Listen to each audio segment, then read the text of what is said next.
Assalamu alaikum and welcome to our video lectures of research methods. I'm Farhan Sarwar and the topic I'm going to start today, it is a bit lengthy because it's very important part of research, is the critical literature review.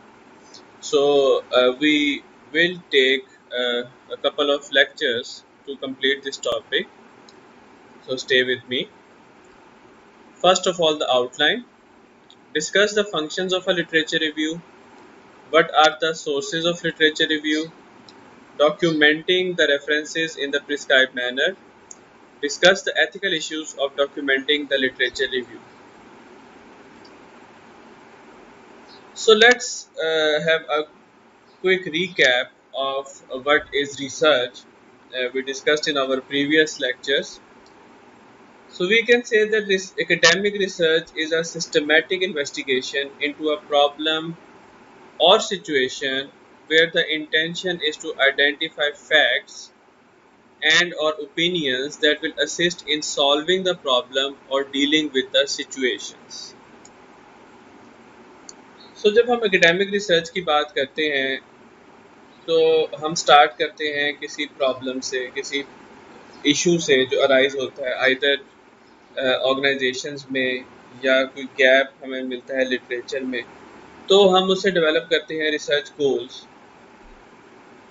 लेकिन उसके बाद जो एक academic research की quality है, the one that we are basically emphasizing in this particular course, is that it uses formal, scientific and systematic manners. So this is important for us to understand that we need to adopt some formal, scientific and systematic procedure to discover the answers. And the other important thing for which a literature review plays a very important role is that the scholarly research is guided by an already existing theory in order to reject or support the theory. So it is very important to understand that we are not working alone or we are not creating a knowledge जो पहले से इस world में जिस knowledge exist ही नहीं करता, हम कोशिश कर रहे हैं कि जी बिल्कुल ही कोई नई चीज़ ले, ये नहीं होते. We are actually working in alignment with whatever is done previously. So ये भी बात हम जहन में रखें कि research is applied in so many ways in our daily life. जैसे हम चाहते हैं कि कस्टमर के बारे में हम जानें, एक बिजनेस हम रन कर रहे हैं, उसके लिए भी हम रिसर्च करते हैं, या फिर हम कोई पीएचडी लेवल की रिसर्च कर रहे हैं, कोई साइंटिफिक रिसर्च कर रहे हैं, या फिर हम किसी वर्क प्लेस प्रॉब्लम को इन्वेस्टिगेट करने की कोशिश कर रहे हैं. ये सारी चीज़ों में रिसर्च इन्वॉल्व होती है. It is a systematic process of collecting, analyzing and interpreting information so that we are able to understand a phenomena better. और चूँकि अभी हमने स्टार्ट किया है ये अपना रिसर्च मेथड्स का कोर्स और आगे चल के हम इसमें बहुत सारे टॉपिक्स कवर करेंगे, तो you need to keep this mind that it is a lengthy process and it requires lot of focus. It requires us to be have certain aims and objectives. ठीक है, और सिर्फ ये कि इंफॉर्मेशन गैदर कर देना और एक फैक्ट को दूसरे को बता देना कि जी ऑयल की प्राइसेस पिछले 10 इयर्स में उनमें इतनी फ्लक्चुएशन आई, आप ये इंफॉर्मेशन गैदर करें और किसी को बता दें, दिस इज नॉट रिसर्च. ठीक है, this is just a transfer of information. Process of research has more to just transferring of information. So इस चीज़ को एक बेटर तरीके से समझने के लिए कि research is a process. Let's take a look at this research process diagram. In our previous lectures we took a look at another type of diagram.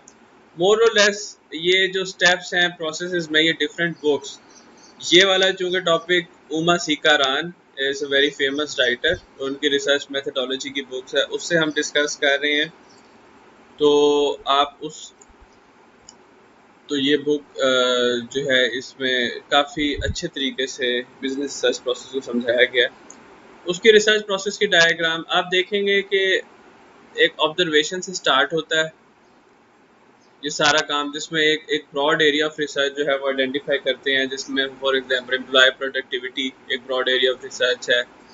फिर हम उसमें कुछ प्रिलिमिनरी डाटा गैदरिंग करते हैं आइदर थ्रू इंटरव्यू या initial literature सर्वे जो होता है उसको हम देखते हैं ताकि हमें अपने प्रॉब्लम की समझ आ जाए। And then we define some problem in form of either research objectives, research questions, and aim and purpose of the research. And then comes the critical literature review. Now the name critical जो है ये आपको बहुत सारी चीज़ें इसमें वाज़ेह होंगी कि हम critical क्यों इसमें कह रहे हैं, जब हम आगे इस चैप्टर में डिस्कस करेंगे। तो ये एक बैकबोन है, यहाँ से हमारी रिसर्च की एक फाउंडेशन स्टार्ट होती है। So let's take a look, और ये बाकी ये जो प्रोसेस हैं जिसमें थ्योरेटिकल फ्रेमवर्क डेवलपमेंट है, जनरेशन ऑफ हाइपोथेसिस है, रिसर्च डिज़ाइन है, डाटा कलेक्शन है, फिर उसमें इंडक्शन और डिडक्शन ये दोनों प्रोसेस आ जाते हैं कि जी क्या हमारे रिसर्च क्वेश्चन आंसर हुए, क्या हमारे हाइपोथेसिस जो हैं वो एक्सेप्ट हुए या रिजेक्ट हुए। And then we go to report writing, report presentation and managerial decision making. तो ये एक प्रोसेस है हाइपोथेटिको डिडक्टिव रिसर्च अप्रोच का। ये ज़्यादातर प्रोसेस यूज़ होता है जब हम एम्पेरिकल रिसर्च करते हैं, यानी डाटा बेस्ड रिसर्च करते हैं। जी, ये हाइपोथेटिको डिडक्टिव रिसर्च अप्रोच जो है उसका ये प्रोसेस फ्लो चार्ट है, जिसमें हम क्रिटिकल लिटरेचर रिव्यू डिस्कस कर रहे हैं। ये एम्पेरिकल बेस्ड होता है, यानी इसमें डाटा भी इंक्लूड होता है। ज़्यादातर ये ट्रेंड जो है ये क्वांटिटेटिव स्टडीज़ में होता है, लेकिन इसको आप क्वालिटेटिव स्टडी में भी अप्लाई कर सकते हैं। So let's take a look at what is a literature survey. Generally literature survey की जब हम बात करते हैं तो इसका मतलब ये है कि द प्रोसेस बाय विच हम किसी भी रिसर्च प्रोजेक्ट से रिलेटेड जो एग्जिस्टिंग लिटरेचर है उसे गो थ्रू करें। अच्छा, when we talk about literature survey it consist of two components. One is a literature search, of course वो प्रोसेस जिससे हम एग्जिस्टिंग लिटरेचर फाइंड करते हैं, and then is a literature review. लेकिन जनरली कॉमन लैंग्वेज में जब हम literature review बात कर रहे हैं तो इसका मतलब हम लिटरेचर सर्वे के दोनों कंपोनेंट्स को इंक्लूड कर रहे हैं। So if someone is saying that I am doing a literature review, it means that you are doing both the literature search and literature review, which is actually the write-up. जो आप write-up करते हैं अपने literature को उसको आप literature review कहते हैं, और राइटअप के साथ साथ जो लिटरेचर को आप गो थ्रू करते हैं। तो आप कब तक लिटरेचर गो थ्रू नहीं कर सकते, until or unless you search that literature. So literature search represents the mechanics of looking for, sorting, managing and digesting research material that are available. So it composed of looking for, sorting, managing and digesting the research material that are available. The literature review represents your written understanding, critical evaluation. Let me take the highlighter. Okay, your written understanding, critical evaluation, conceptualization and presentation of the material you have obtained. ठीक है। सो जैसे जैसे हम आगे बढ़ेंगे इसको और हम डिस्कस करेंगे in more depth. What is the literature review? The selection of available documents on the topic which contains information, ideas, data and evidence written from a particular standpoint to fulfill certain aims or express certain views on the nature of the topic and how it is to be investigated, and the effective evaluation of these documents in relation to the research being proposed. ये heart 1998 ने अपने previous research paper में ये literature review की definition दी है। हम इसको further slide में ज़रा ब्रेक डाउन करेंगे ताकि हमें अंडरस्टैंडिंग और बेहतर तरीके से हो जाए कि एक्चुअली लिटरेचर रिव्यू में क्या होता है। So let's first take a look at why we need to do a literature review. सबसे पहले तो ये कि जब आप लिटरेचर रिव्यू करना चाहते हैं, आपने एक रिसर्च आइडिया से स्टार्ट किया, आपने कुछ रिसर्च प्रॉब्लम्स आइडेंटिफाई किए, उस रिसर्च प्रॉब्लम को आपने लिख लिया, उससे आपके रिसर्च क्वेश्चंस जनरेट हो गए। तो वो डिफरेंट किस्म के रिसर्च क्वेश्चंस हो सकते हैं। फॉर इंस्टेंस आप कह सकते हैं कि what is the effect of motivation on employ satisfaction, या what is in fact effect of employees motivation on customer satisfaction. इस किस्म से आपने कुछ क्वेश्चन जनरेट कर दिए और अब आपका आगे फर्दर काम यह है कि आप उसको आंसर करें।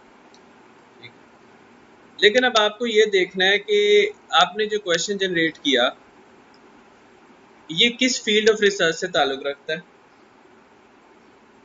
आपका जो एग्जिस्टिंग नॉलेज है, आपकी जो एग्जिस्टिंग रिसर्च है, वो कहाँ पे ये पोजीशन करता है ये टॉपिक। फिर ये कि आप अपनी रिसर्च में जो एग्जिस्टिंग पैटर्न्स और ट्रेंड्स चल रहे हैं, फॉर इंस्टेंस एम्प्लॉय मोटिवेशन की जैसे हमने बात की थी, एम्प्लॉय मोटिवेशन हम डिस्कस कर रहे हैं, क्या एम्प्लॉय मोटिवेशन पे इस टाइम किस किस्म की रिसर्च हो रही है। So we are actually talking about motivation here.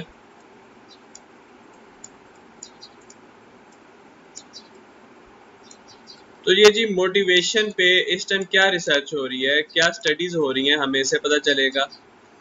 फिर ये पता चलेगा कि ये जो रिसर्च मोटिवेशन पे हो रही है इसमें गैप्स क्या हैं लिटरेचर में। What do mean by gap? Gap mean कि जो जितना भी नॉलेज जनरेट हुआ है उसमें कोई स्पेसिफिक ऐसी चीज है कि जिसको अभी तक स्कॉलर्स ने या रिसर्चर्स ने एक्सप्लोर नहीं किया। अच्छा, वो रिलेशनशिप भी हो सकता है। ज़्यादातर जो स्कॉलरी रिसर्च होती है उसमें हम ये कहते हैं कि लिटरेचर में गैप ये होता है कि किसी भी कंस्ट्रक्ट या किसी भी कॉन्सेप्ट के बारे में कोई एक सर्टेन एस्पेक्ट है जो एक्सप्लोर नहीं हुआ। जैसे आई एम नॉट श्योर, लेकिन मैं सिर्फ आपको एग्जांपल के लिए यहाँ पे कोट कर रहा हूँ कि हो सकता है प्रीवियस लिटरेचर में मोटिवेशन का जो इफेक्ट है, एम्प्लॉय मोटिवेशन का, वो कस्टमर सेटिस्फेक्शन पे ना हुआ हो। I am not sure about that. Why I am not sure about that? क्योंकि जब तक मैं लिटरेचर को सर्च नहीं करूंगा मुझे इसके बारे में नहीं पता चलेगा। तो ये कस्टमर सेटिस्फेक्शन पे इसका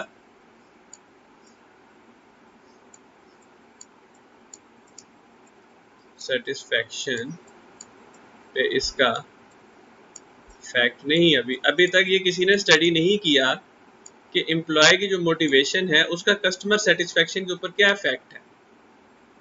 अच्छा, ये भी पॉसिबल है कि एम्प्लॉय मोटिवेशन का कस्टमर सेटिस्फेक्शन पे इम्पैक्ट पहले स्टडी किया गया हो, लेकिन प्रीवियस स्टडी ने एम्प्लॉय की जॉब सेटिस्फेक्शन का मीडिएटिंग रोल ना देखा हो। What is a mediator, what is a independent variable, what is a dependent variable, ये डिस्कशन हमारे सब्सिक्वेंट लेक्चर्स के लिए हम रख देते हैं। आगे हम इसको डिस्कस करेंगे नेक्स्ट लेक्चर्स में। लेकिन अभी हमें ये समझें, जो कि हमने प्रीवियसली ये कंस्ट्रक्ट का कंसेप्ट और वेरिएबल का कंसेप्ट देखा था, तो ये एम्प्लॉय की जो मोटिवेशन है, ये हम अपने ऑर्गेनाइजेशनल बिहेवियर के कोर्स में ये टॉपिक्स डिस्कस कर चुके होंगे कि मोटिवेशन का जॉब सेटिस्फेक्शन पे रिलेशनशिप और जॉब सेटिस्फेक्शन का कस्टमर। तो हम कहेंगे एज अ मीडिएटर ये प्रीवियसली डिस्कस नहीं हुआ। तो ये कैसे पता चलेगा कि प्रीवियसली ये रिलेशनशिप अभी तक एक्सप्लोर नहीं हुआ? कि जब हम लिटरेचर रिव्यू करेंगे। तो इसी तरह जब हमें गैप्स आइडेंटिफाई हो जाएंगे लिटरेचर में, तो फिर आप न्यू लाइंस ऑफ इंक्वायरीज देख सकते हैं, न्यू इंडस्ट्रीज देख सकते हैं, न्यू ग्रुप्स देख सकते हैं, कंपेयर कर सकते हैं डिफरेंट ग्रुप्स को कि जी ये जो ग्रुप्स हैं इनमें जो ये हमारा रिलेशनशिप जो हम डिफाइन कर रहे हैं क्या ये पहले से टेस्ट हुआ है। उसके बाद आप ये देख सकते हैं कि क्या इस रिसर्च में अगर ऐसा टॉपिक है, for example if we say we want to search about corona, corona like जिसे हम कोविड-19 कहते हैं आजकल, this disease is has got to a pandemic level, and the biggest pandemic with the most deadliest pandemic in 21st century। तो आप इसका psychological impact देखना चाह रहे हैं या आप इसका बिजनेसेस पे इम्पैक्ट देखना चाह रहे हैं, तो आप कह सकते हैं कि जी ये एक ऐसी रिसर्च है कि जिसमें पहले काम नहीं हुआ हुआ। लेकिन हो सकता है कि हम जब इसको थोड़ा सा और गो थ्रू करें, आपने गैप तो ढूंढ लिया कि जी काम नहीं हुआ हुआ, इसका मतलब है कि अगर इस पे एक्सप्लोरेटरी रिसर्च करनी है, हमने क्वालिटेटिव रिसर्च करनी है, क्योंकि फ़िलहाल हम इस पोजीशन में नहीं है कि कंस्ट्रक्ट्स को डिफ़ाइन कर सके। तो क्या उससे मिलता-जुलता कोई लिटरेचर आपको प्रीवियसली अवेलेबल है? अच्छा, वो मिलता-जुलता लिटरेचर क्या हो सकता है? अगर आप याद करें तो इससे पहले भी इस दुनिया में पेंडेमिक्स आते रहे हैं, जैसे सार्स वायरस, जैसे स्वाइन फ्लू,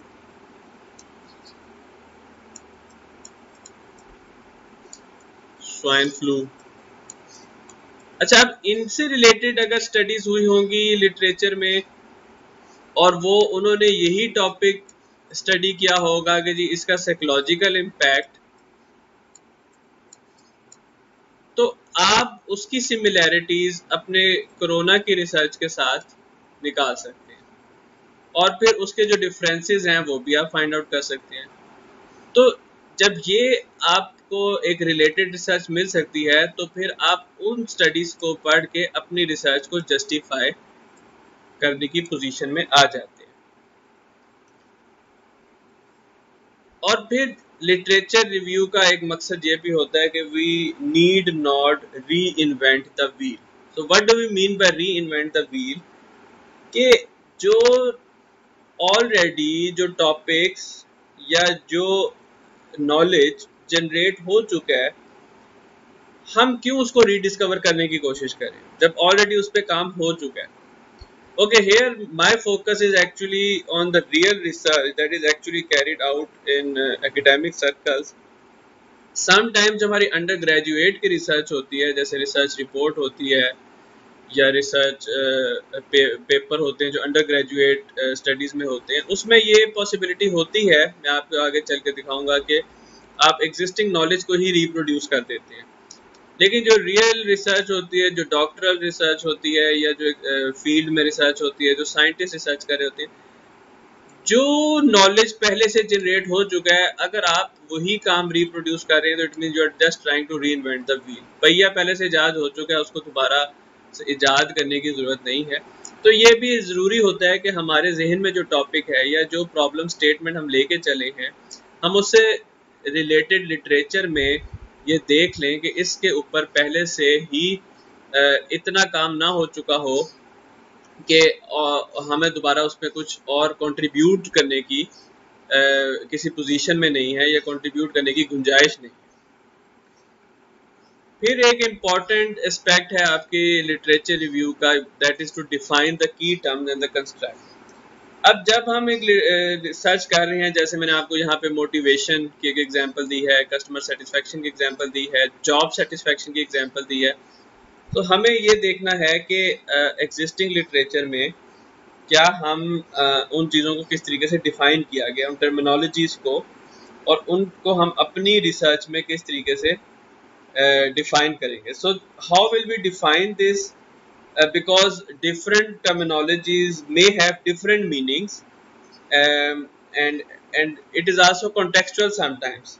So ये definitions हमें help करती हैं कि अब हम अपने इस जो भी रिपोर्ट लिखने जा रहे हैं उस रिसर्च में, उसमें हम किस तरीके से उस कॉन्टेक्स्ट और उसको या उस कंस्ट्रक्ट को या उन की टर्म्स को डिफाइन करते हैं। So let's quote an example of how we can define some key terms in our research using the help of literature. अब एक हमारे पास कंस्ट्रक्ट है वेटिंग फॉर सर्विस, ठीक है। तो ये वेटिंग फॉर सर्विस का एक कंस्ट्रक्ट है, ये जाहिर है कस्टमर्स को कितना वेट करना पड़ता है ये उसके बारे में कुछ हमें आइडिया दे रहा है और उसको एज अ वेरिएबल रिसर्च में यूज किया जा रहा है। सो टेलर 1994 के मुताबिक waiting for service refers to the time between the point a customer is ready to receive a service and the point where the service starts. So जब आप एक सर्विस के वेट में खड़े होते हैं और जब से सर्विस स्टार्ट होती है, टेलर ने उसको डिफाइन किया है एज वेटिंग फॉर सर्विस, ठीक है। और वेटिंग फॉर सर्विस का हम एम्प्लॉय सेटिस्फेक्शन पे या कस्टमर सेटिस्फेक्शन पे इम्पैक्ट या इस किस्म के हमारे रिलेशनशिप जो है वो बन सकते हैं। एक वेरिएबल है जो आइडेंटिफाई किया गया है। सो अब दूसरी रिसर्च इसको कहती हैं, जो ये वाली दो रिसर्चेस हैं, क्या customer may have to wait before, during और आफ्टर अ ट्रांजैक्शन। अब ये हो सकता है कि आप एक जो वेटिंग फॉर टाइम है इसको एक और पर्सपेक्टिव से देखें कि आपको वेट करना पड़ता है किसी भी सर्विस को यूज करने के लिए, before that service, during that service and after that service. So in other words, there are three kinds of waits: pre-process waits, in-process waits and post-process waits. तो अब आप ये देखें कि इस रिसर्च ने एक कंस्ट्रक्ट को 3 डायमेंशंस में कन्वर्ट कर दिया, यानी इसकी एक डायमेंशन बना दी, ये इसकी दूसरी डायमेंशन बना दी और ये इसकी तीसरी डायमेंशन। तो इस तरह हमारे हायर ऑर्डर कंस्ट्रक्ट्स बन जाते हैं जिनमें हमारे एक कंस्ट्रक्ट के 3 डायमेंशंस बन जाते हैं, जिसको हम सब डायमेंशंस भी कह सकते हैं और इसको हम एक हायर ऑर्डर कंस्ट्रक्ट भी कह सकते हैं। तो अब आपकी एक रिसर्च है जिसमें एयरलाइन से रिलेटेड है, तो आइए उसको देखते हैं उसमें ये किस तरीके से अप्लाई हो सकता है। To make these different kinds of wait more concrete, imagine you are flying with an airline from point A to B. So airport A से लेके बी तक आप फ्लाई कर रहे हैं। सो आपको ये 3 किस्म की वेट्स जो हैं इस वेटिंग फॉर सर्विस आपको इस एयरलाइन में करनी, मतलब एक जहाज के सफर में ये करनी पड़ जाती हैं। You may have to wait before you can board the plane. Before boarding the plane is a pre-process wait.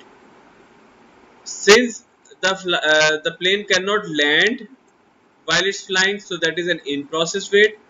And because you cannot get off the plane immediately, so that is a post-process wait. तो कोई भी research होगी जो customers की airline passengers की जो हवाई जहाज का सफर है उसके बारे में स्टडी करेगी, एक वेरिएबल उसका वेटिंग फॉर सर्विस होगा, तो वो वेटिंग फॉर सर्विस को किस तरीके से डिफाइन करेंगे, ये इन 3 प्रोसेस है। तो ये हमें कैसे पता चला? ये हमें पता चला अपनी लिटरेचर रिव्यू से। So this was why we need to do literature review.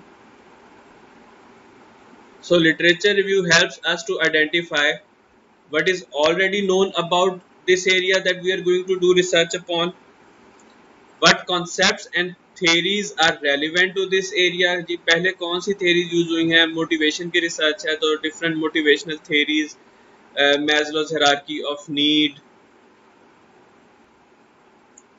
Herzberg की हाइजीन मोटिवेशन थ्योरी, उसके बाद हमारे पास मैक्लेलैंड की achievement motivation theories, reinforcement theories, फिर एक्विटी थेरी, एक्सपेक्टेंसी। तो बहुत सारी जो थेरीज होती हैं उससे रिलेटेड ये कॉन्सेप्ट है। हमारे लिए ये जानना ज़रूरी है कि in our research which of these theories we are going to utilise, depending upon के कौन सी फिट बैठती है हमारे रिलेशनशिप्स के साथ। और थेरीज के साथ साथ जो मॉडल्स हैं वो भी हम स्टडी कर सकते हैं इसमें कि एग्जिस्टिंग रिसर्च ने कौन से मॉडल्स के हिसाब से स्टडी किया है और अपना थ्योरेटिकल फ्रेमवर्क बनाया है। उसके बाद कौन सी रिसर्च मेथडोलॉजीज यूज़ की गई हैं, क्या एक्सप्लोरेटरी रिसर्च की गई है या डिस्क्रिप्टिव रिसर्च की गई है या कोरिलेशनल रिसर्च यूज़ की गई है, कॉजल रिसर्च है, एम्पेरिकल बेस्ड की गई है या फिलॉसफी बेस्ड की गई है। उसके अलावा आप ये देख सकते हैं कि इसमें क्वांटिटेटिव रिसर्च का ज़्यादा जो आपका टॉपिक है उसमें क्वांटिटेटिव रिसर्च प्रीवियसली ज़्यादा की है या ज़्यादा क्वालिटेटिव रिसर्च पे फोकस रहा है, स्ट्रेटजीज़ क्या यूज़ की गई रिसर्च की। तो ये सारी रिसर्च मेथड एंड स्ट्रेटजीज़ जो हैं ये हम अपने सब्सिक्वेंट लेक्चर्स में डिस्कस करेंगे रिसर्च डिज़ाइन में। तो वो आपको अप्रिशिएट करेंगे कि डिफरेंट रिसर्च जो है उसकी डिफरेंट रिक्वायरमेंट है, depend upon the purpose of the research. अच्छा, उसके बाद ये भी देखें कि क्या आप जो रिसर्च करने जा रहे हैं क्या उसमें एग्जिस्टिंग जो स्टडीज़ हैं क्योंकि उसमें कॉन्ट्रोवर्सीज या कॉन्ट्रडिक्शंस एग्जिस्ट करती हैं, क्या उनके अंदर इनकंसिस्टेंसी है कि एक दफ़ा वो स्टडी की गई effect of motivation on customer satisfaction, तो उसमें रिजल्ट ये है कि higher the motivation of the employees higher is the customer satisfaction. फिर एक और जगह रिसर्च की गई उसमें यह भी पता चला कि मोटिवेशन हाई है तो कस्टमर सेटिस्फेक्शन लो हो जाती है बिकॉज ऑफ सम रीज़न। अब ये इनकंसिस्टेंसीज हैं जो हमें ये सोचने पे मजबूर करती है कि we need to do another research on this topic. क्या वजह है इनकंसिस्टेंसी? क्या कोई ऐसा वेरिएबल, कोई कल्चरल वेरिएबल जो उसको मॉडरेट कर रहा है इनकंसिस्टेंट रिसर्च की वजह से? क्या एक कंट्री में लोगों का जो बिहेवियर है कि वो एम्प्लॉय ज़्यादा मोटिवेट हो जाते हैं तो वो कम काम करते हैं? क्या ये पॉसिबिलिटी है? तो हो सकता है कि हम इसमें कल्चर को या कंट्री को या एरिया को या जेंडर को या एज ग्रुप को हम एज अ मॉडरेटर अप्लाई करने की सोचें। ठीक है, तो इस तरीके से हमें लिटरेचर आइडेंटिफाई करता है रिगार्डिंग आवर रिसर्च। तो क्या आइडेंटिफाई करता है? Relevant journals, publisher and conferences to search, कि जी हमने कहाँ से सर्च करना है। Then it identify seminal influential published work in our area, के जी हमारे एरिया में जो रिसर्च है वो कहाँ कहाँ और कौन कौन से जर्नल्स में या टेक्स्ट बुक्स में वो पब्लिश हुआ है। फिर आपके काम के लिए जो इंटेलेक्चुअल कॉन्टेक्स्ट है, ठीक है, कि ये किस किस्म की स्टडी है, ये एचआर रिलेटेड स्टडी है, ये मार्केटिंग रिलेटेड स्टडी है, उसके कौन से स्पेशलाइजेशन में ये स्टडी लाई करती है, और क्या ये स्टडी एक एकेडमिक स्टडी के कॉन्टेक्स्ट में आती भी है कि ये एक popular knowledge if you are trying to study something which is a pseudo science or which is just a popular media hype। तो कई दफ़ा ऐसे भी स्टडीज होती हैं कि जिनके कोई एकेडमिक फुटिंग नहीं होती, एकेडमिक जस्टिफिकेशन नहीं होती, लेकिन वो चूंकि चीज़ पॉपुलर हो जाती है। जैसे आप कहें जी हमने एक स्टडी करनी है about something called hypnosis, just a term that popped up in my mind right now, कि जी हिप्नोसिस पे हमने एक स्टडी करनी है, हिप्नोसिस एज अ थेरेपी। अच्छा, अब अगर आप थोड़ा सा लिटरेचर साइकोलॉजी से रिलेटेड खोलें तो आप देखेंगे कि जनरली ये टर्म जो हिप्नोसिस है या हिप्नोटिक ट्रांस जो है, ये इसको साइकोलॉजिस्ट एज इतना एक्सेप्ट नहीं करते as a mode of treatment. More और less this is like a popular thing, this is like something के जिसपे ठीक है कुछ लोग इसको अप्लाई करते हैं, लेकिन अभी साइंटिफिकली ये इतनी प्रूवन नहीं है कि ये ट्रीटमेंट में या थेरेपीज में यूज हो सकती है। तो आपकी स्टडी का इंटेलेक्चुअल कॉन्टेक्स्ट क्या है ये आपको पता चलेगा लिटरेचर से। फिर आप जब लिटरेचर रिव्यू करते हैं तो you can identify the experts working in your area, कि कौन से एक्सपर्ट्स हैं वो आपके इस एरिया में अभी तक काम कर रहे हैं और वो ज़्यादा फेमस हैं, और आप उनसे मे बी आप उनसे कॉरेस्पॉन्डेंस भी कर सकते हैं, मे बी आप उनकी स्टडीज़ को और फर्दर आपने उसकी एक स्टडी यूज़ की तो आप हो सकता है उसकी दूसरी स्टडीज़ जो हैं उनको भी एक्सप्लोर करें। ठीक है, तो इन शॉर्ट अगर हम ये जो हमारी 3 स्लाइड्स हैं जो अभी हमने, what is literature review, literature help us to identify, ठीक है, एंड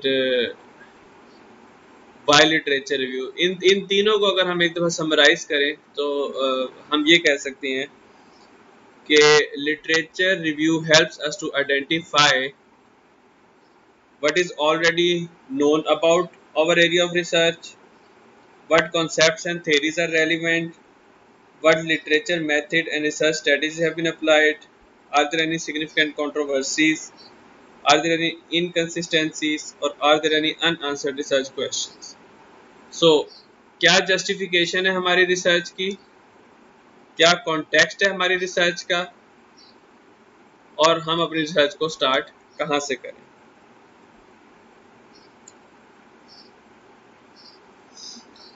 तो ये देखें कि जब हम एक रिसर्च करते हैं तो ये समझें कि इस टाइम जो दुनिया में नॉलेज है ये उसकी बाउंड्रीज हैं। ठीक है, ये फ्लेक्सिबल बाउंड्रीज हैं। ये आपको तस्वीर एक एमीबा की तरह नज़र आ रही होगी, एक वायरस की तरह नज़र आ रही होगी कि जिसमें ये एक सेल है। तो ये बाउंड्रीज है। अच्छा, अब इसमें ये एक पार्ट ऑफ नॉलेज है जो भी डिस्कवर नहीं हुआ, जिसको आगे हो सकता है कि अगले आने वाले टाइम में ये डिस्कवर हो जाए।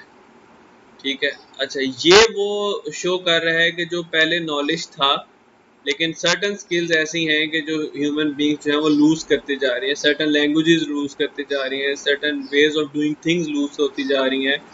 जैसे फार्मिंग की ट्रेडिशनल मेथड्स अब ख़त्म होते जा रहे हैं, उसकी जगह मशीन्स आ रही। तो नॉलेज एक्सपैंड होने के साथ साथ हल्का सा कॉन्ट्रैक्ट भी करता है इन सर्टन एरियाज। अब ये जो एक रिसर्च डिग्री होती है जैसे पीएचडी वगैरह होती है, उसके अंदर एक कंट्रीब्यूशन करते हैं रिसर्चर्स अपनी, तो इसका मतलब है कि वो नॉलेज को एक्सपेंड कर रहे होते हैं। सिमिलरली जो रिसर्च प्रैक्टिकल या अप्लाइड या थ्योरेटिकल रिसर्च हो रही होती है, उसमें भी एक कंट्रीब्यूशन हो रही होती है। तो उसमें ये रिसर्च डिस्कवरीज, कोई नई डिस्कवरी मेडिसिन में हो रही है, एस्ट्रोनॉमी में हो रही है, या फिर दूसरी साइंसेस में हो रही है, या इवन सोशल साइंसेस में हो रही है, तो ये आपके रिसर्च की बाउंड्रीज को एक्सपेंड कर रही है।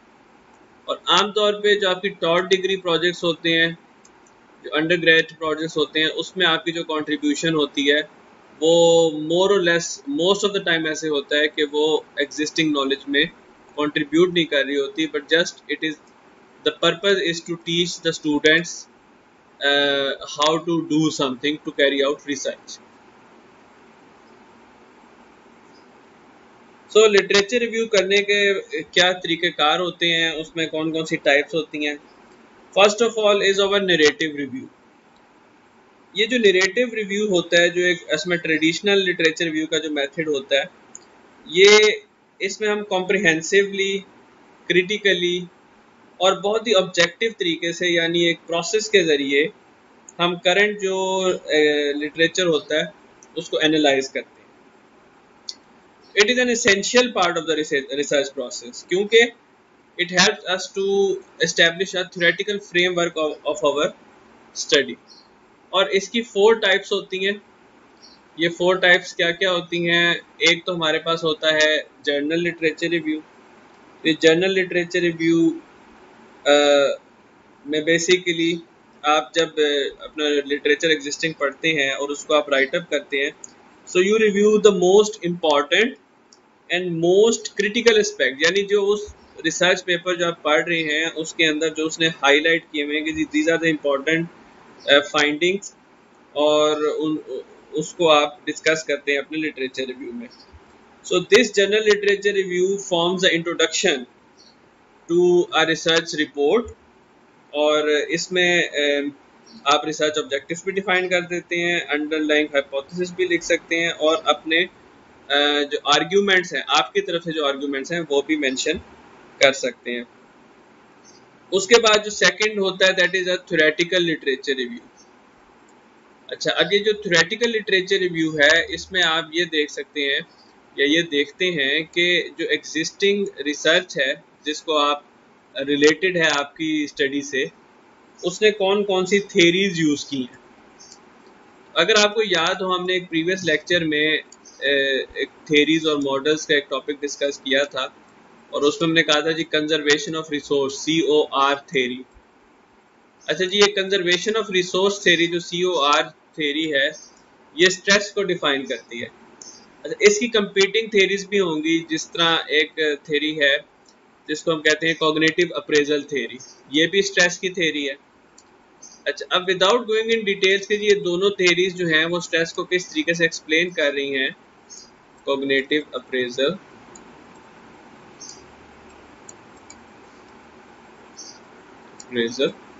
अब ये दोनों थेरीज जो हैं ये स्ट्रेस को किस तरीके से एक्सप्लेन कर रही हैं। सिर्फ मेरा बताने का मकसद ये है कि प्रीवियस स्टडीज़ में आप देखते हैं कि उस स्टडी या रिसर्च ने कौन सी थेरी यूज़ की और क्या जस्टिफिकेशन थी उसको उस टाइम उस थेरी से अपने रिसर्च फ्रेमवर्क को सपोर्ट करने की। फिर लिटरेचर रिव्यू का जो थर्ड पार्ट है that is the methodological literature review. Previous studies ने कौन सी मेथडोलॉजी यूज़ की है, उसका रिसर्च डिज़ाइन कैसा था, और ये रिसर्च डिज़ाइन और मेथडोलॉजी हम सब्सिक्वेंट लेक्चर्स में आगे जाके इनको डिटेल में डिस्कस करेंगे। और the methodological review helps us to identify the strength and weakness of the method that is used in the existing study, and should we adopt that method अगर किसी ने रिसर्च की है क्रॉस सेक्शनल, यानी कि one point at a time पर research की है, तो पॉसिबिलिटी है कि वो जो फ्रेमवर्क है उसको हम लॉन्गिट्यूडनल रिसर्च से ही बेहतर एक्सप्लेन कर सकते हैं, जो रिसर्च ओवर द टाइम होती है। या किसी ने क्वालिटेटिव रिसर्च की है, थोड़ा सा सैंपल लिया है, और हम कहेंगे नहीं ये सैंपल इसको जर्नलाइज करने के लिए काफ़ी नहीं है, हमें लार्ज सैंपल पे रिसर्च करनी है, तो फिर हम उसको जस्टिफाई कर सकते हैं अपने रिसर्च के methodological aspects.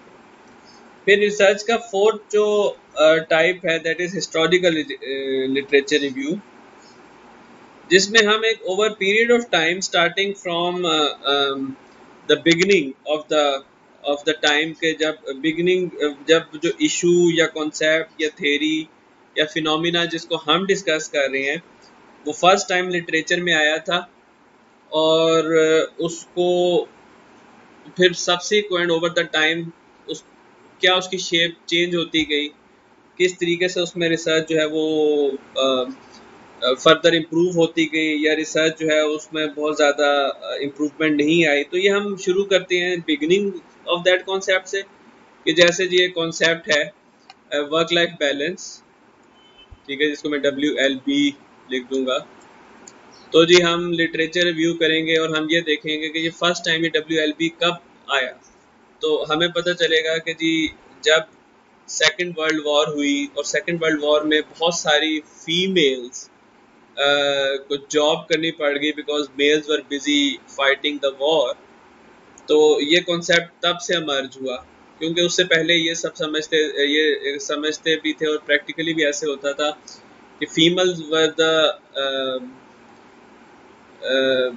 House makers and males were suppose to be the bread earners.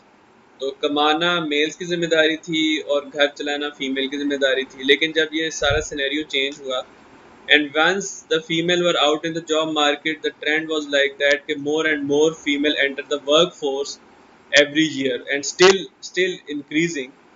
तो फर्स्ट स्टडीज जो हैं वर्क लाइफ बैलेंस की वो अर्ली 50s में आई।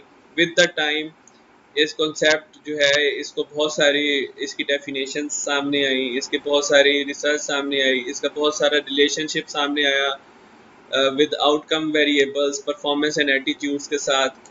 फिर इसकी स्टडीज़ बहुत सारी हुई कि जिसने इसके एंटीसीडेंट्स, यानी कि कौन से फैक्टर्स हैं जो इसको अफेक्ट करते हैं, ठीक है। तो इस तरीके से ये स्टडीज़ हुई जो इसको कौन से फैक्टर्स अफेक्ट कर रहे हैं और ये किन फैक्टर्स को अफेक्ट कर रहा है। और WLB जो है वो बेसिकली उसको डिफाइन कैसे किया जा सकता है, क्या ये वर्क फैमिली कन्फ्लिक्ट के सूरत में डिफाइन किया जा सकता है, या ये एक स्टैंड अलोन परसेप्शन है।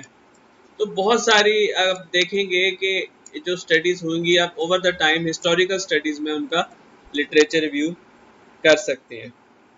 इसका पर्पज़ ये होता है कि हम ये देखें कि जी काम शुरू कहाँ से हुआ, और उससे होते हुए हम एक ट्रेंड को सामने रखते हुए जो फ्यूचर रिसर्च है उसको बेहतर तरीके से जस्टिफाई कर सकते हैं। अच्छा, नरेटिव रिव्यू जो अब हमने पिछली स्लाइड में डिस्कस किया था दैट वाज मोर ट्रेडिशनल। जो भी हम रिसर्च स्टडी करते हैं या अपने रिसर्च रिपोर्ट लिखते हैं या थीसिस करते हैं, उसके अंदर जनरली हम वो नरेटिव रिव्यू विद इस 4 टाइप्स, और आम तौर पे वो 4 टाइप्स डिफरेंट प्लेसेस पे होती हैं। जिस तरीके से हम अपना स्टडी को कंपोज हमने किया होता है, उससे कंपोनेंट्स बनाए होते हैं, और एक उसमें जस्टिफाई के हम अपने इंट्रोडक्शन में भी उसको लिख सकते हैं। हम अपने लिटरेचर रिव्यू में 3-4 सेक्शंस बना के कॉन्सेप्चुअल रिव्यू कर सकते हैं, थ्योरेटिकल रिव्यू कर सकते हैं, उसके बाद relationships between the variables discuss कर सकते हैं। फिर एक टाइप होती है लिटरेचर रिव्यू की which is a systematic literature review. So what is this systematic literature review? Basically, systematic literature review is a replicable, scientific and transparent process. Okay, once the term replicable, इसका मतलब है hallmark of science में जब हमने replicability पढ़ी थी कि जी जो भी काम है उसको कॉपी भी किया जा सके, वो एक प्रोसेस के तहत हो। साइंटिफिक है, इसका मतलब है कि there is some logic and some process behind it. And transparent process, यानी कि एक फिक्स तरीक़ेकार को अप्लाई करते हुए हम लिटरेचर रिव्यू कर रहे हैं that aims to minimise bias through exhaustive literature search of published and unpublished studies and by providing an audit trail of the reviewers' decisions, procedures and conclusion.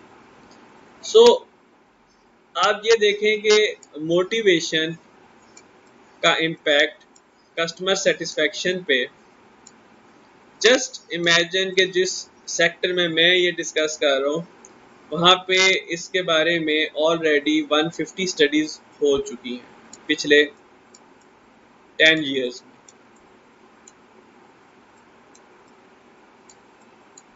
ठीक है, पिछले 10 years में 150 स्टडीज़ हो चुकी हैं और उन स्टडीज़ के अपने अपने रिजल्ट्स हैं, उन स्टडीज़ ने अपने अपने तरीके से इस रिलेशनशिप को स्टडी किया। अब सिस्टमैटिक लिटरेचर रिव्यू में क्या होगा कि मैं इन 150 स्टडीज़ का एक प्रोसेस के तहत, एक रेप्लिकेबल साइंटिफिक और ट्रांसपेरेंट प्रोसेस के तहत मैं उनका रिव्यू करूँगा और मैं उनसे कंक्लूजन्स ड्रॉ करूँगा और वो कंक्लूजन्स इस तरीके से ड्रॉ होंगे कि हम उसमें अपना बायस नहीं ऐड करेंगे, हम अपना पॉइंट ऑफ व्यू नहीं ऐड करेंगे, हम उनके रिजल्ट्स को ही कॉम्प्रिहेंसिवली प्रेजेंट करके एक कंक्लूजन ड्रॉ करेंगे। सो हो सकता है कि उस कंक्लूजन में हमें ये पता चल जाए कि majority of the studies support के motivation is positively related to customer satisfaction, कि एम्प्लॉय मोटिवेट होगा तो कस्टमर सेटिस्फेक्शन। और ये लिटरेचर रिव्यू जो है ये फर्दर जो प्रैक्टिशनर्स हैं, जो ऑर्गेनाइजेशनल मैनेजर्स हैं, उनके लिए एक्सट्रीमली हेल्पफुल होता है, क्योंकि उनको सिर्फ एक, बजाय इसके वो 150 स्टडीज़ को देखें, उनको इस एक स्टडी को ही देख के पता चल जाता है कि this relationship is justified. So I should expect कि अगर मुझे अपनी कस्टमर सेटिस्फेक्शन बढ़ानी है तो मुझे एम्प्लॉयज़ की मोटिवेशन को इंक्रीज करना पड़ेगा। So those who are doing systematic literature review are more likely to generate unbiased and uncomprehensive account of the literature, especially in the fields in which the aim is to understand whether a particular intervention has advantages and benefit. Then this is basically one way of doing a literature review. इसकी एक advanced form है, that is meta analysis. Meta analysis में ये होता है कि आप systematic literature review अगर करना है तो उसमें तो आप literature को discuss करते हैं। Meta analysis में आप previous जो empirical findings होती हैं, जो statistical findings होती हैं, आप उनको combine कर देते हैं and analyze as if they were the results of one large study. So just to give you an example, of course this is an advanced topic and out of scope right now. Just to give you an example कि जी 150 studies ने हो सकता है total जितना sample हो, that is like 30,000 people. किसी study में 100 था, किसी स्टडी में 500 था, किसी स्टडी में 600 था, किसी में 1000 का सैंपल था। अब वो 30,000 सैंपल के जो रिजल्ट्स हैं उनको कंबाइन करके आप ये कह सकते हैं कि जी हमारे रिजल्ट में मोटिवेशन कस्टमर सेटिस्फेक्शन से positively correlated with 0.45 correlation coefficient. ठीक है, तो आप इस तरीके से मेटा एनालिसिस में ये जस्टिफिकेशन, तो अब ये सिर्फ मेटा एनालिटिक स्टडी पढ़ के ही मैनेजर्स या ऑर्गेनाइजेशनल डेवलपर्स वो ये अंदाज़ा लगा देंगे कि इतनी मोटिवेशन हो तो उसका इतना पॉजिटिव इम्पैक्ट है कस्टमर सेटिस्फेक्शन में, इतने दैट इज पॉजिटिवली कोरिलेटेड। तो ये एग्जांपल हम पहले डिस्कस कर चुके हैं कि डिफाइनिंग वेटिंग फॉर सर्विसेज, ठीक है, जिसमें हमने ये कहा कि हम अपने लिटरेचर रिव्यू के ज़रिए हमें पता चल गया कि ये वेटिंग फॉर सर्विसेज का जो हमारा कंस्ट्रक्ट था वो 3 काइंड्स में या 3 डायमेंशंस में डिवाइड हो सकता है, जिस pre process wait, in process waits and post process wait. तो एयरलाइन में हम इसको किस तरीके से अप्लाई कर सकते हैं। फिर ये कि literature review different type of studies में डिफरेंट तरीके से हेल्प करता है। जैसे हमारे पास अगर एक स्टडी है जिसमें हमारा मकसद है डिस्क्रिप्टिवली उसको देखना, और डिस्क्रिप्टिवली अगर आपने प्रीवियस लेक्चर्स में देखा हो तो डिस्क्रिप्टिव स्टडी का ये मतलब होता है कि किसी भी फिनोमिना को या किसी भी कॉन्सेप्ट को डिफाइन किया जाए। तो अब ये जो एक स्टडी होने जा रही है, ये एग्जांपल आपकी बुक में भी कोटेड है कि जिसमें ये फाइंड आउट करना है कि जो फार्मास्यूटिकल इंडस्ट्री के जो मेजर प्लेयर्स हैं वो जो वैल्यूएबल प्रोडक्ट्स हैं वो मार्केट में किस तरह डिलीवर करते हैं। तो अगर इसका एक क्रिटिकल लिटरेचर रिव्यू किया जाए तो पता चलेगा कि जी कौन सा फ्रेमवर्क इसमें यूज़ हो सकता है। जैसे आपको पता चले जी पोर्टर्स वैल्यू चेन मॉडल जो है वो इसमें अप्लाई हो सकता है, ये डिस्क्राइब करने के लिए कि कस्टमर्स जो ऑर्गेनाइजेशंस हैं वो अपने कस्टमर के लिए वैल्यूज कैसे क्रिएट करती हैं और कंपेटिटिव एडवांटेज कैसे हासिल करती हैं। इसी तरह अगर इंडक्टिव और एक्सप्लोरेटरी रिसर्च है तो कैसे पता चले कि जी मैंने ये इंडक्टिव या एक्सप्लोरेटरी रिसर्च करनी है। मैं अपने रिसर्च में एग्जिस्टिंग स्टडीज़ एक्सप्लोर करूं और उनसे जो रेलिवेंट रिसर्च फाइंडिंग्स हैं या मेथोडोलॉजिकल इश्यूज हैं या जो कंक्लूजन्स ड्रॉ हुए हुए हैं उनको कॉम्प्रिहेंसिवली सामने ला के मैं ये देखूं कि क्या ये रिसर्च कॉम्प्रिहेंसिव हुई है, क्या इसमें कोई कंट्रोवर्सीज हैं, क्या इस रिसर्च में जो है वो इतनी मेच्योर हो चुकी है रिसर्च कि उसके ऊपर इंडक्टिव रिसर्च या एक्सप्लोरेटरी रिसर्च की ज़रूरत नहीं है, या फिर प्रीवियस फाइंडिंग्स इतनी कॉन्ट्रडिक्टरी हैं, इतने उनमें कन्फ्लिक्ट्स हैं, इतनी अनएक्सप्लोर्ड हैं कि मुझे उसमें एक इंडक्टिव रिसर्च करनी पड़ेगी। तो इसी तरह अगर डिडक्टिव रिसर्च करनी है, मकसद ये है कि वेरिएबल्स का आपस में रिलेशनशिप देखना है और हाइपोथेटिकल डिडक्टिव प्रोसेस के तहत चलना है, जिसमें हमने एक प्रॉपर फ्रेमवर्क और कंसेप्चुअल फ्रेमवर्क बना के फिर हमने उसको अंदर डाटा कलेक्ट करना है और फिर हमने उसको एनालाइज करना है। तो ये भी जस्टिफिकेशन मुझे अपने प्रीवियस जो लिटरेचर है उससे मिल जाएगी। तो डिफरेंट टाइप्स ऑफ स्टडीज़ जिनका डिफरेंट पर्पस होता है उसमें लिटरेचर रिव्यू हमें उसमें भी सपोर्ट करता है।